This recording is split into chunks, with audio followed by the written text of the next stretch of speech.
एक मैं आपको बात बताऊं, पिछले कई सालों का अगर आप डेटा देखेंगे सीबीएसई के साइट पे जाकर, तो +2 और 10th के जो बोर्ड रिजल्ट्स हैं उसमें केंद्रीय विद्यालय नंबर 1 पर, उसके बाद ही कोई प्राइवेट स्कूल्स हैं। बहुत बड़ी बात है। सरकारी विद्यालयों से बढ़िया कोई विद्यालय नहीं। बीएचयू से पढ़ाई करना जैसे कहते हैं कि जिंदा होते हुए भी मोक्ष को प्राप्त करना। पहले जो टीचर्स का सम्मान होता था, जो ग्रेविटी होती थी, अब ऐसे सीरियल्स आ रहे हैं जहाँ टीचर्स दोस्त है। कोविड के बाद ही ऑनलाइन का प्रचलन बढ़ा है और कोविड के 1-2 साल बाद ज़्यादा बढ़ा है। जी, कोविड के पहले ऑनलाइन एजुकेशन लगभग ना के बराबर था, क्योंकि इंटरनेट का भी पहुंच उतना नहीं था। तब जब ऑनलाइन नहीं था तो सहारा किताब हुआ करता था।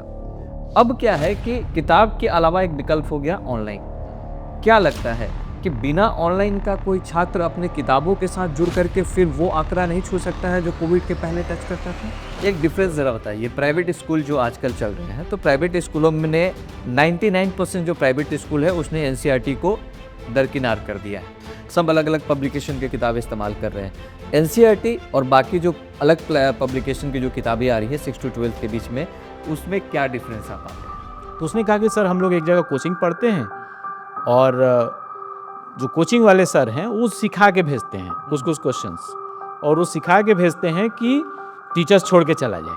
अच्छा। मैं फर्स्ट टाइम कॉन्ट्रेक्चुअल टीचर था, रेगुलर टीचर नहीं हुआ था। अच्छा। दोस्तों नमस्कार, आपके story.com पर आप सभी का स्वागत है। मैं राकेश शांडिल्य आज इस बेहद खास पॉडकास्ट में आप सभी का स्वागत करता हूं। आज के हमारे गेस्ट बेहद खास हैं। इकोनॉमिक्स के सीनियर शिक्षक हैं आरा केंद्रीय विद्यालय में। साथ ही साथ इन्होंने बीएचयू से अपनी जो पोस्ट ग्रेजुएट की जो पढ़ाई है वो कंप्लीट की है, और अब क्योंकि अपने एजुकेशन के माध्यम से हजारों छात्रों के जीवन में बदलाव लाए हैं, यही कारण है कि हमने इन्हें आमंत्रित किया है, जिस पे हम विशेष रूप से बात कर पाएँ कि आज के एजुकेशन सिस्टम में क्या बेहतर करना छात्रों के लिए और साथ साथ पेरेंट्स के लिए ज़रूरी है। इनका नाम है डॉक्टर पीएन मिश्रा। तो सबसे पहले स्वागत है सर आपका। बहुत बहुत धन्यवाद सर। ओके, तो सर क्योंकि आपको इस पूरे पॉडकास्ट में हम ये प्रयास करेंगे कि आज जो आपके जीवन के अनुभव है, जो आपने अपने सफ़र में सीखा है, वो आज हमारे दर्शकों के साथ आप साझा करेंगे। जी बिल्कुल। तो शुरुआत सर सबसे पहले करते हैं कि मूल रूप से जो आपकी स्कूलिंग हुई या पढ़ाई लिखाई हुई, बचपन कहाँ के रहने वाले हुए हैं, और कैसे आप इस सफ़र में शिक्षक बनने का जो नींव है अपने विचार में, वो कब पड़ा? सर मैं बक्सर का रहने वाला हूँ और बचपन से ही मुझे शिक्षक बनने का शौक़ था। हालांकि मेरी पढ़ाई लिखाई बक्सर से हुई। +2 मैंने दिलदार नगर से किया, ग्रेजुएशन इलाहाबाद यूनिवर्सिटी से किया, पोस्ट ग्रेजुएशन एंड पीएचडी मैंने बीएचयू से किया, जो एशिया की लार्जेस्ट रेजिडेंशियल यूनिवर्सिटी है। लेकिन शिक्षक बनने का सपना हमेशा मेरे अंदर बना रहा। हालांकि एक आध और जॉब ऑफर हुए थे, लेकिन मैंने शिक्षक बनना ही चुना और आज मैं शिक्षक हूँ। एक और जो आपके पूरे इस सफ़र में जो चीज़ जुड़ा है वो है सर बिहार विशिष्ट शिक्षा सम्मान आपको मिला है। तो सबसे पहले तो इसके लिए मेरी तरफ से बहुत बहुत बधाई। धन्यवाद सर। लेकिन क्या आपके लिए ये जो सम्मान है या किसी पेशेवर के तौर पे है या व्यक्तिगत अपने जो कार्य का जो सम्मान है उसकी उस रूप से आप इसे देखते हैं? आज इस सम्मान को प्राप्त करना मेरे लिए सौभाग्य की बात है, लेकिन इसको मैं व्यक्तिगत सम्मान नहीं मानता हूँ। मैं इस सम्मान को अपने परिवार, मेरे छात्र, मेरे सहकर्मी, जो भी मेरी इस यात्रा में जुड़े हुए हैं, उस सबका सम्मान मानता हूँ, और यह सम्मान मुझे और अच्छा करने की प्रेरणा देता है, ऐसा मैं मानता हूँ। अगर हम बात करें सर एजुकेशन पे, अब हम आ जाते हैं कि आज के समय में शिक्षा व्यवस्था तेज़ी से बदल रही है, और आप वर्तमान शिक्षा प्रणाली को कैसे देखते हैं, खासकर सरकारी विद्यालयों में? सरकारी विद्यालयों में संभावनाएं बहुत अधिक हैं। ज़रूरत है उन संसाधनों का अधिकतम उपयोग करने का, और अगर हम उस उपयोगिता को बढ़ा लेते हैं तो मुझे लगता है कि सरकारी विद्यालयों से बढ़िया कोई संस्थान नहीं है। एक मैं आपको बात बताऊं, पिछले कई सालों का अगर आप डेटा देखेंगे सीबीएसई के साइट पे जाकर, तो +2 और 10th के जो बोर्ड रिजल्ट्स हैं उसमें केंद्रीय विद्यालय नंबर 1 पर, नवोदय विद्यालय नंबर 2 पर, उसके बाद ही कोई प्राइवेट स्कूल्स हैं। बहुत बड़ी बात आप कह रहे हैं। तो ये मुझे लगता है कि सरकारी विद्यालयों में संभावनाएं बहुत अधिक हैं। अगर हम स्टेट बोर्ड्स के भी स्कूलों को, अगर स्टेट के स्कूलों को भी उस तर्ज पर कर दें, या प्रयास किया जा रहा होगा, मैं ये नहीं कह रहा हूँ कि नहीं किया जा रहा होगा, तो सरकारी विद्यालयों से बढ़िया कोई विद्यालय नहीं है। जैसे सरकारी विद्यालय में से केंद्रीय विद्यालय की बातचीत अगर मैं करूं, आपने एक बात कही, ये बहुत गंभीर बात है कि 1 to 10 यानी कि 10th और 12th के जो एग्जामिनेशन सीबीएसई के हो रहे हैं उसमें टॉप जो नंबर 1, नंबर 2, नंबर 3 का जो आंकड़ा है वो केंद्रीय विद्यालय या नवोदय विद्यालय सरकारी संस्थान। जो तुलनात्मक अध्ययन है वो 10वीं और 12वीं के रिजल्ट से ही होते हैं। जी। तो पिछले कई सालों से जो मैं देख रहा हूँ, ये नंबर 1 पर केंद्रीय विद्यालय, नवोदय विद्यालय नंबर 2 पर, कभी नवोदय विद्यालय नंबर 1 पर, दूसरे नंबर पर केंद्रीय विद्यालय, लेकिन तीसरा नंबर फिक्स है दूसरे स्कूलों का जो प्राइवेट सीबीएसई के स्कूल्स हैं या प्राइवेट स्कूल्स हैं। तो नंबर 1 नंबर 2 पर तो सरकारी विद्यालय ही हैं। तो फिर ये जो बड़े बड़े स्कूल जो ब्रांड के तौर पे अपने आप को प्रेजेंट करते हैं, वो ये दावा करते हैं कि हम सबसे अच्छी एजुकेशन व्यवस्था दे रहे हैं, लोगों को ये बताते हैं कि सरकारी स्कूलों में अच्छी व्यवस्था नहीं है, इसलिए आप हमारे यहाँ आइए और मोटे मोटे फी जमा कीजिए, और उसके बावजूद भी ये 1-2 का जो रैंक है वो सरकारी संस्थान संभाल रही है। इस पर प्राइवेट स्कूलों से आपकी क्या मतलब कहना चाहते नहीं, वो निश्चित रूप से अच्छी व्यवस्था देते हैं, प्रयास भी उनका अच्छा है, लेकिन अगर उनके द्वारा ये कहा जा रहा है कि सरकारी विद्यालयों में ऐसी स्थिति नहीं है, तो मैं उससे सहमत नहीं हूँ। हम अच्छा कर रहे हैं, वो भी अच्छा करें, बाकी तुलनात्मक अध्ययन में जो आगे जाए सीबीएसई बताएगी, और वो रिजल्ट बता रहा है। वो तो रिजल्ट बता रहा है। ठीक है, थोड़ा सा अगर हम आगे बढ़ते हैं कि आपने काशी हिंदू विश्वविद्यालय से पीएचडी की है, आपके शैक्षणिक जीवन में बीएचयू का क्या योगदान रहा है? बड़ा चर्चा होता है बीएचयू का, लोग बनारस हिंदू यूनिवर्सिटी जो है उसके बारे में लोग चर्चा करते हैं, तो उसके बारे में ज़रा बताइए, और अपने छात्र जीवन के समय में क्या ऐसी चीज़ें थी जो आपको सीख के रूप में मिली और ऐसा लग रहा है कि जीवन भर वो आपके साथ है? सर, बीएचयू का नाम आते ही सबसे पहले मैं महामना के चरणों में कोटि सा नमन करना चाहता हूँ।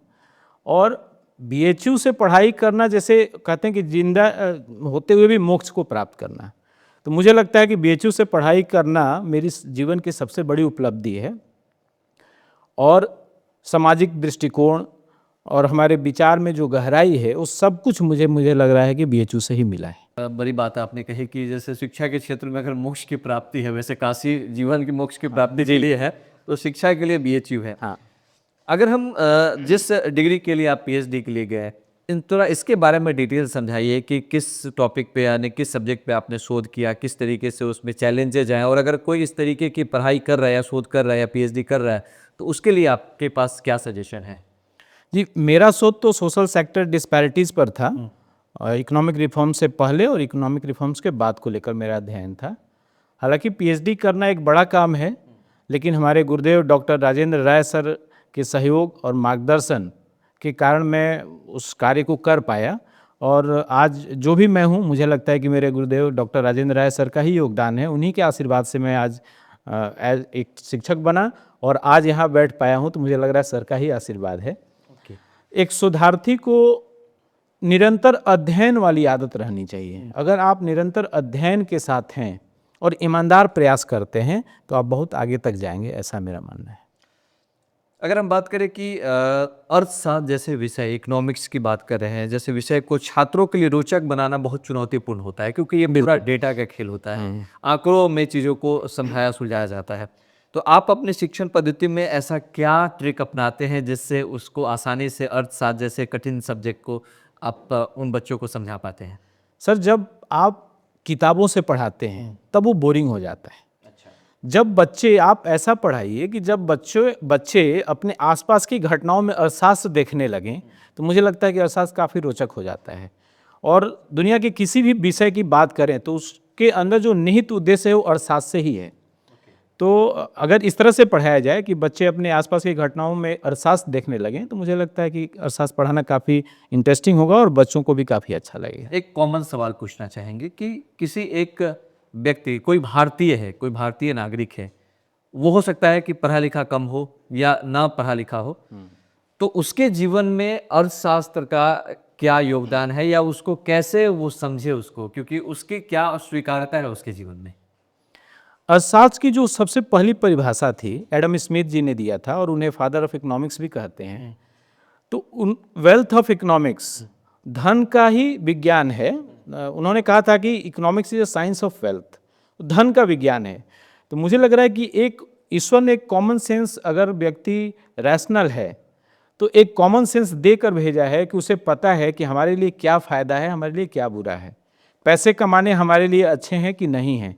तो मुझे लग रहा है कि बाई बर्थ वो अर्थशास्त्र सीख के आता है और अपने जीवन में बहुत सारे काम ऐसे करता है जो अर्थशास्त्र से जुड़ा होता है। तो इसका मतलब है कि हर किसी को अपने प्रॉफिट और लॉस को ध्यान में रखते हुए बाकी किसी विषय का पढ़ाई कम या ज़्यादा करे, लेकिन अर्थशास्त्र को तो हर किसी को पढ़ना ही चाहिए, बाकी कोई और भी सब्जेक्ट की पढ़ाई कर रहा हो।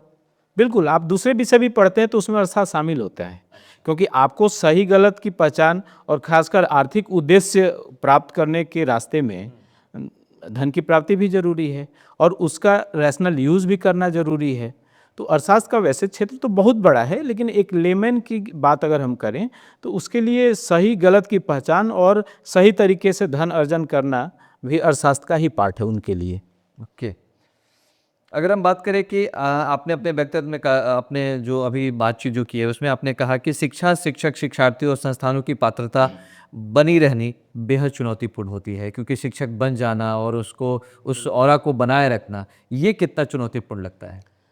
सर, पात्रता शब्द ही बड़ा शब्द है। तो शिक्षा, शिक्षक और संस्थानों को अगर पात्रता की दृष्टि से देखें तो उसका महत्वपूर्ण कड़ी है शिक्षक, क्योंकि शिक्षक ही शिक्षा देगा जिनको भी पढ़ा रहा हो, और वही शिक्षक संस्थान में भी कार्य कर रहा है। तो पात्रता के लिए मुझे लग रहा है कि 2-3 चीज़ों का रहना बड़ा ज़रूरी है। सबसे पहला तो वही निरंतर अध्ययन, आप हमेशा टच में रहिए, अपडेट रहिए। दूसरा आत्म अवलोकन, आत्ममंथन करना, और तीसरा ईमानदार रहना। तो मुझे लग रहा है कि जिस दिन शिक्षक पढ़ाई से दूर हो जाएगा, खुद को अपने आप को अपडेट करने से दूर हो जाता है, वहीं से पात्रता कमज़ोर होने लगती है। तो अपने आप को अपडेट रखना बहुत ज़रूरी है।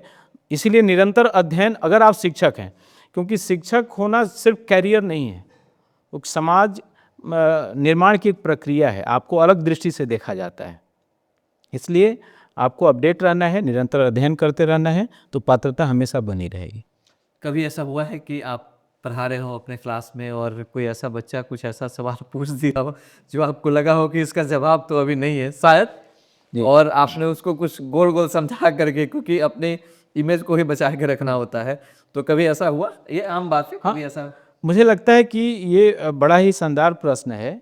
आप जब किसी भी शैक्षणिक संस्थान में जाते हैं तो शुरुआत के दिनों में, जैसे आप किसी स्कूल में गए और शुरुआत के दिनों में अगर आपके साथ ऐसा होता है तो वो बड़ा खराब लगता है। बच्चे को लगता है कि सर को ही नहीं आ रहा है, और बच्चा हंसता भी है।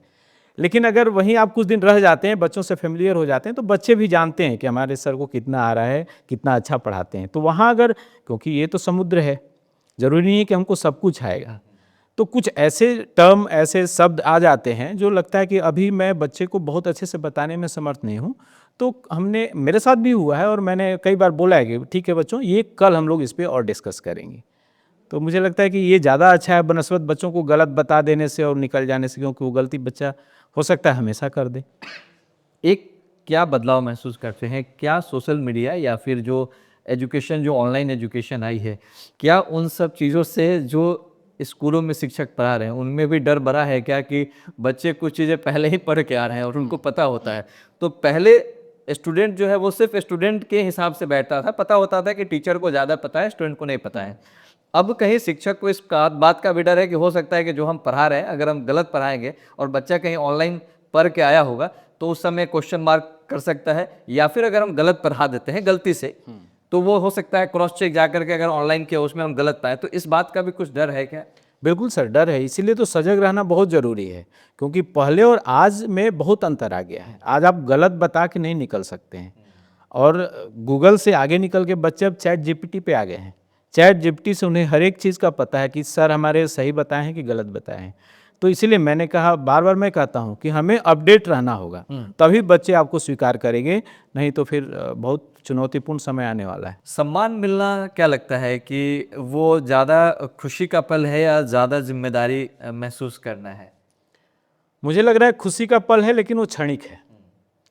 और ज़्यादा जिम्मेदारी का एहसास ये दीर्घकालिक है, क्योंकि जब आपको सम्मान मिलता है तो आपको अच्छा करने की प्रेरणा भी मिलती है, और आपके आचरण ऐसे होने चाहिए जो समाज में बच्चों के सामने आदर्श बने।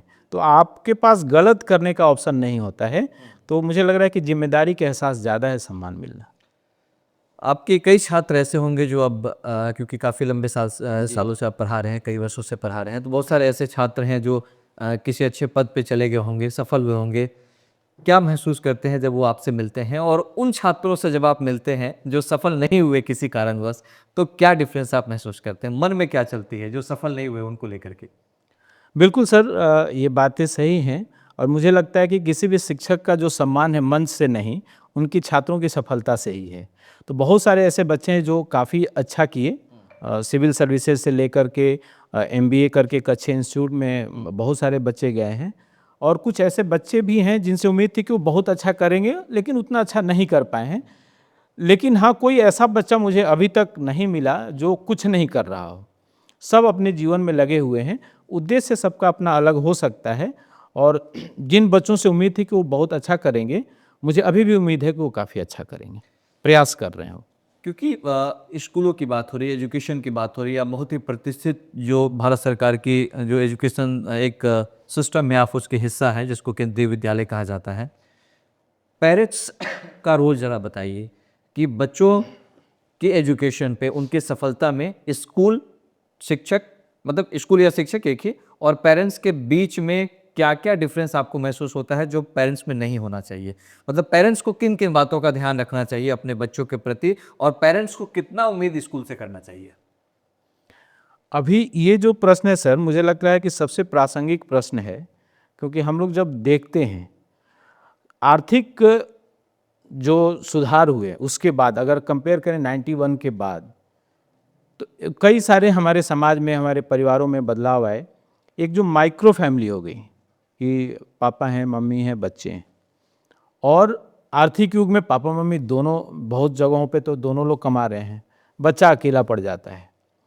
तो पेरेंट की उम्मीद तो स्कूलों से बहुत होती है लेकिन वो अपने बच्चों को उतना समय नहीं दे पाते। मुझे लग रहा है कि बच्चों को अगर समय दे पेरेंट, तो जो समस्याएं बीच में आ रही हैं उन समस्याओं पर रोक लग सकती है, बच्चे और अच्छा कर सकते हैं।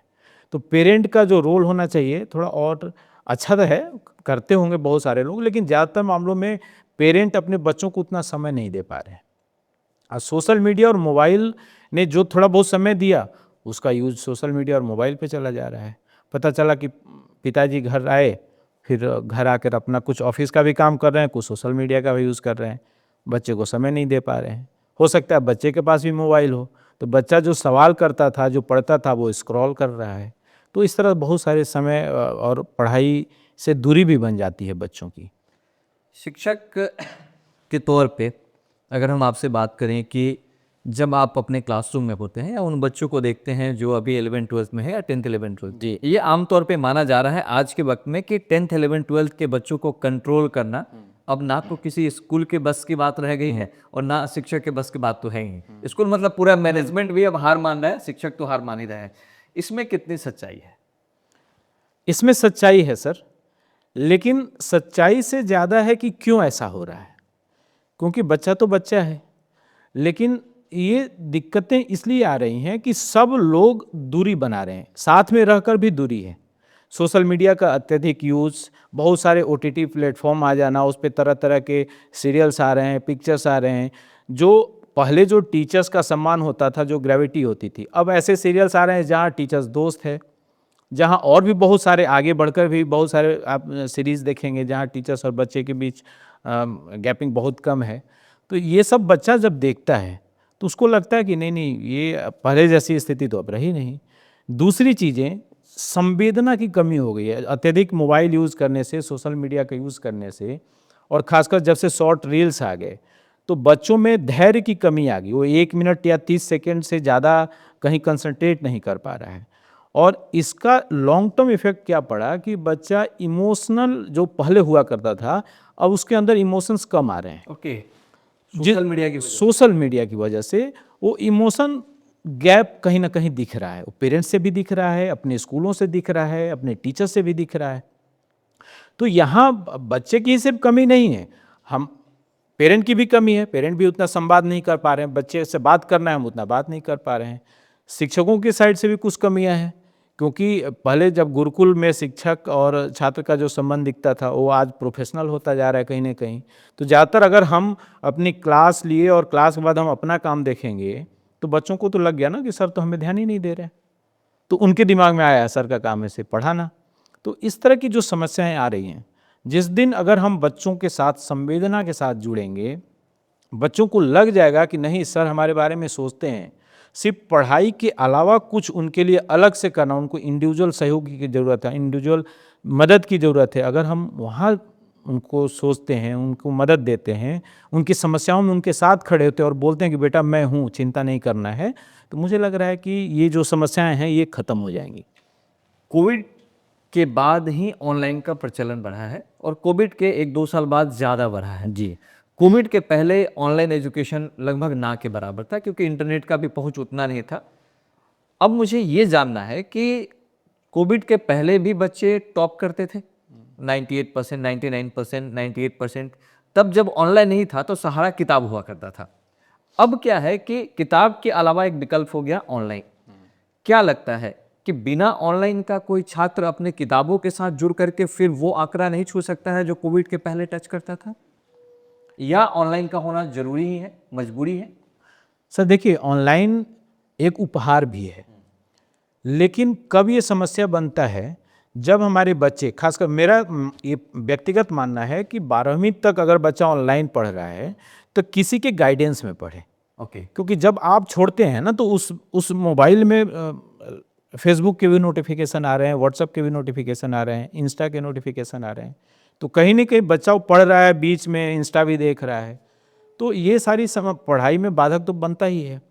दूसरी चीज़, किताबों की पढ़ाई ठोस पढ़ाई है। अभी बच्चा जब पढ़ रहा है, मान लीजिए, तो बहुत सारे यूट्यूब पे बहुत सारे चैनल्स हैं, सबको अलग अलग करके पढ़ रहे हैं। हम लोग देख रहे हैं कि जो बच्चे ज़्यादातर बताते हैं कि सर मैं यूट्यूब से पढ़ रहा हूँ, लेकिन रिजल्ट जब आ रहा है तो उतना प्रभावी रिजल्ट नहीं आ रहा है। तो मुझे लग रहा है कि ऑनलाइन बहुत अच्छी पढ़ाई है, लेकिन किसी के गाइडेंस में होना चाहिए, या तो पेरेंट के सामने बैठ के पढ़े, या फिर ऑनलाइन जो परिपक्व हैं, जो मेच्योर्ड लोग हैं, जो अपने सिविल सर्विसेज की तैयारी कर रहे हैं या फिर किसी और नौकरी की तैयारी कर रहे हैं और उनको जुनून है कि हमें ये नौकरी लेना है, उनके लिए तो ठीक है। एक सवाल मतलब यस और नो में हम जानना चाहेंगे, क्या एकेडमिक चाहे 10th 11 12th हो या 6 7, हम 6 से 12th के बीच की बात कर लेते हैं, एकदम यस और नो में, कि क्या बिना ऑनलाइन के सिर्फ किताबों के सहारे भी अच्छे अंक लाए जा सकते हैं? बिल्कुल बिल्कुल, 100%। एजुकेशन का जो ऑरा है, अगर हम बात करें टॉप जो एकेडमिक में के बाद जो सफल होना चाहते हैं, चाहे वो IAS बनना चाहते हैं, IPS बनना चाहते हैं, आप जब NCERT को डील कर रहे हैं, NCERT की किताबों को देख रहे हैं, आखिर क्या कमी रह जाती है उस बीच में कि आप ग्रेजुएशन के बाद फिर से 6 to 12 की पढ़ाई करनी पड़ती है उसी UPSC को क्रैक करने के लिए, उसी नीट और बाकी चीज़ों को क्वालिफाई करने के लिए? जब बच्चा ऑलरेडी 6 to 12 पढ़ा है तो उसके लिए कोचिंग का होना क्यों अनिवार्य हो गया है? हाँ, ये प्रश्न तो अब क्या बताऊं मैं, क्योंकि ये प्रश्न मुझे लग रहा है कि डिप्लोमेटिक ही जवाब देना पड़ेगा। 6 to 10 के दौरान, ये जो परिपक्व वाली बात मैंने कही कि जब बच्चा 6 to 10 के दौरान होता है तो उसको अपना अगला एग्ज़ाम देना है, अगले क्लास में जाना है, उसमें बहुत सारे सिंसियर बच्चे भी होते हैं जो बाद में सिविल सर्विसेज की तैयारी करते हैं। तो अब जब उनको कंपाइल्ड लेवल पे पढ़ना है तो सारी चीज़ें फिर से उन्हें मिलती हैं, तो कहीं ना कहीं वो बच्चे जल्दी सफल होते हैं। जो थोड़ा देर से शुरुआत करते हैं सफल वो भी होते हैं, लेकिन हो सकता है कि थोड़ा समय लग जाए। तो पढ़ाई है, पढ़ाई तो 6 में भी पढ़ना है और 12वीं में भी पढ़ना है, ग्रेजुएशन पे भी पढ़ना है। आज हम पढ़ने की कोशिश करेंगे तो हो सकता है हम भी वहीं से शुरुआत करें। एक डिफरेंस ज़रा बताइए, प्राइवेट स्कूल जो आजकल चल रहे हैं, तो प्राइवेट स्कूलों में 99% जो प्राइवेट स्कूल है उसने NCERT को दरकिनार कर दिया है, जबकि नियमतः जो सवाल आने वाले हैं 10th और 12th में वो NCERT से ही आते हैं, ये सबको पता है। सब अलग अलग पब्लिकेशन की किताबें इस्तेमाल कर रहे हैं। NCERT और बाकी जो अलग पब्लिकेशन की जो किताबें आ रही है 6 to 12 के बीच में, उसमें क्या डिफरेंस आप पाते हैं? देखिए, NCERT बेस्ट है सर, और NCERT के साथ साथ कुछ रेफरेंस बुक अच्छी हैं, उसको पढ़ाई के लिए माना जा सकता है कि ठीक है, लेकिन कंपेयर करना, प्रेशर बनाना कि नहीं इसके अलावा आप दूसरी बुक लीजिए, ये अच्छा नहीं है। तो NCERT बेस्ट है। NCERT दोनों में कंपेयर करते हैं तो NCERT ही बेस्ट है जी। ओके। कुछ बच्चे ऐसे जो आपके नज़र में कभी लगे हो कि बहुत बदमाश हैं, कैसे ठीक किया उसने? मतलब बच्चे तो शरारती होते ही हैं, तो क्या लगता है वैसे कभी कोई क्लास में शैतान बच्चा नज़र आता है तो कुछ सीख की तरह बताइए कि उसको क्यों सुधर जाना चाहिए? हो सकता है क्लास में आपकी बात ना माना हो या किसी शिक्षक की बात ना मानता हो, शायद वो इस वीडियो को देख करके कुछ उसको डायरेक्ट मैसेज मिले। बहुत सारे ऐसे बच्चे मिलते हैं, और मैं अपनी बात बताऊं आपको, जब मैं फर्स्ट टाइम केंद्रीय विद्यालय में गया हाँ। तो जैसे ही मैं क्लास में गया तो लगभग सभी बच्चे, क्लास में 40 के आसपास बच्चे थे, सभी बहुत जोर जोर से हंसने लगे। अच्छा। कोई आपस में बात कर रहा है, जैसे उन्हें लगा ही नहीं कि कोई आया। अगले दिन भी लगभग वही हुआ।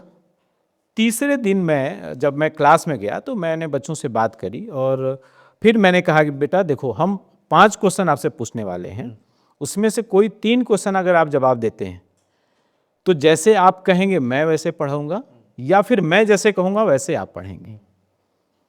तो हालांकि उसके बाद बच्चे मेरी हर बात मानने लगे और बेस्ट रिजल्ट भी रहा उस साल का। लेकिन अगले दिन मैंने उसी क्लास से एक बच्चे से पूछा कि आखिर तुम लोगों का व्यवहार ऐसा क्यों था शुरुआत के 3 दिनों में। तो उसने कहा कि सर हम लोग एक जगह कोचिंग पढ़ते हैं और जो कोचिंग वाले सर हैं वो सिखा के भेजते हैं कुछ कुछ क्वेश्चंस, और वो सिखा के भेजते हैं कि टीचर्स छोड़ के चला जाए। अच्छा। हाँ, मैं फर्स्ट टाइम कॉन्ट्रेक्चुअल टीचर था, रेगुलर टीचर नहीं हुआ था। अच्छा। तो सर यहाँ से 3 टीचर जा चुके हैं, चौथा वो आपकी बारी है। तो मैंने कहा बेटा मैं BHU से आया हूँ और सर को बता देना कि हम नहीं जाने वाले यहाँ से, और मैं नहीं गया, मैं वहीं था। अच्छे छात्र जो जिनके नंबर्स अच्छे आते हैं, उनके ऐसे 5 गुण बताइए। जैसे कोई छात्र का अगर आप नाम भी लेना चाहें जिसको आपने सफल, मतलब अच्छे 12th में अंक आए हों उनको, तो 5 ऐसे पॉइंट बता दीजिए जो एक अच्छे छात्र में होने ही चाहिए, 5 गुण ऐसे। अच्छे छात्रों में 5 गुण, सबसे पहले तो पंक्चुअलिटी, समय से होना चाहिए, और अपने उद्देश्य को लेकर सीरियस होना चाहिए। दूसरा, बड़ों की बात को माननी जरूरी है, पेरेंट की बात, शिक्षक की बात।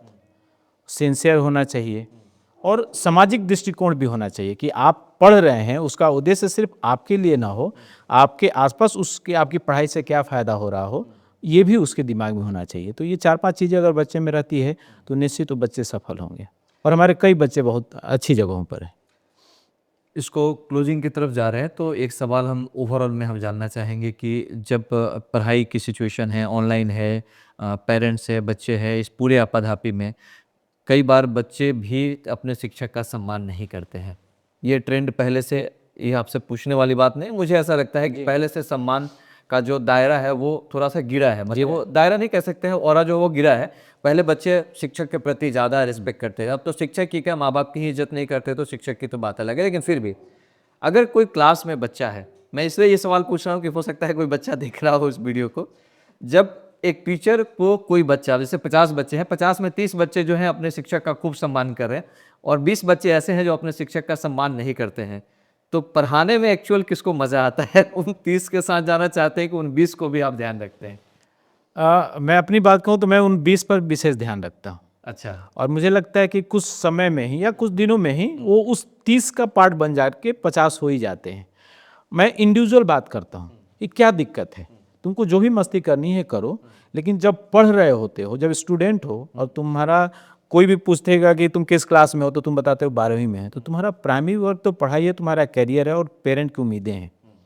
और पेरेंट घर में बैठा क्या सोच रहा होगा, तुम्हारी हर ज़रूरतों को पूरा कर रहा है, बावजूद उसके तुम अगर सीरियस नहीं होगे तो तुम किसको धोखा दे रहे हो और क्यों कर रहे हो। तो कुछ ऐसे बहुत कारण बताते हैं, तो उन कारणों पर मैं काम करने की कोशिश करता हूँ। 2-3 कारण बताइए उसमें। कभी कभी तो उसको लगता है कि जानबूझ के परेशान करना। अच्छा। हाँ, बहुत सारे बच्चे ऐसे बताते हैं कि सर हम जानबूझ के करते हैं, सर हम घर पे पढ़ लेते हैं, सर हम ट्यूशन पे पढ़ लेते हैं, तो हम बस यहाँ स्कूल में मस्ती करने आते हैं। तो बहुत सारे उनके, उसको मैं एग्जांपल देता हूँ कि बेटा जो ट्यूशन पढ़ रहे हो या ऑनलाइन पढ़ रहे हो, तो ये जो पिछले मार्क्स एग्जाम में मार्क्स आए ये कम क्यों हैं, और तुम जहाँ पर 7 घंटे रह रहे हो उसके प्रति सम्मान नहीं दे रहे हो, जहाँ 1 घंटे पढ़ने जा रहे हो वहाँ सबकी शिकायत करके आ रहे हो। फिर उनसे जुड़ने की कोशिश करता हूँ, उनको नाम से बुलाने की कोशिश करता हूँ, और उनकी ज़रूरतों का भी ध्यान रखता हूँ कि, और हमें लग रहा है कि अगर 2-4 दिन आप ऐसा कर लेते हैं तो बच्चे को लगता है कि नहीं सर हमारे बारे में सोच रहे हैं, सर हमें देख रहे हैं, तो बहुत सुधार आता है। अंतिम सवाल, अंत में नए शिक्षकों जो सुधार्थी हैं उनके लिए आपका क्या मार्गदर्शन होगा, जो शिक्षा को केवल नौकरी नहीं बल्कि सेवा भी मानते हैं? बिल्कुल सर, मैंने पहले भी बताया कि शिक्षा सिर्फ कैरियर नहीं है, ये समाज निर्माण की एक प्रक्रिया है। क्योंकि एक शिक्षक जब सड़क पर चलता है और वो गाना गाते हुए चले, पान खाते हुए चले, तो पेरेंट या बच्चा जब देखेगा अच्छा ये तुम्हारे टीचर हैं, ये ऐसे उनका व्यवहार ये है। लेकिन एक कॉरपोरेट सेक्टर का बंदा पान खाते हुए चले या गाना गाते हुए चले, कोई ध्यान नहीं देता है। तो शिक्षक होना बहुत मुश्किल का काम है और इसीलिए मुझे लगता है कि आपका आचरण ऐसा होना चाहिए जो दूसरों के लिए आदर्श बनने में मदद करे। तो निरंतर अध्ययन पहली बात, ईमानदार प्रयास और आत्मावलोकन, ये 3 चीज़ें अगर रहती हैं तो शोधार्थी हों या नए शिक्षक हों वो हमेशा अच्छा करेंगे और बच्चों से जुड़े रहेंगे और बच्चे भी उनको सबसे ज़्यादा मानेंगे। तो ये थे हमारे साथ डॉक्टर पीएन मिश्रा सर, जो कि बहुत ही बेबाकी से और बड़े ही सही तरीके से अपने अनुभव से आप लोगों के साथ अपना एक्सपीरियंस शेयर किए और इन्होंने बताया कि किन किन बच्चों को कैसे पढ़ाई करनी चाहिए, समाज में कैसा बनकर रहना चाहिए, क्लासरूम में कैसा होना चाहिए, शिक्षक के साथ कैसा संबंध होना चाहिए। यह भी बताया कि आखिर कौन-कौन सी ऐसी कमियां हैं जिस वजह से उनके डिसिप्लिन में कमी आती है, उसको कैसे ठीक करें। और मुझे उम्मीद है कि ये पॉडकास्ट निश्चित तौर पे आप सभी को अच्छा लगा होगा। और सर, आपसे भी कहना चाहेंगे कि आप हमारे स्टूडियो आए, आपने अपने अनुभवों को साझा किया, इसके लिए आपकी स्टोरी की पूरी टीम की तरफ से आपको बहुत-बहुत धन्यवाद। बहुत बहुत धन्यवाद।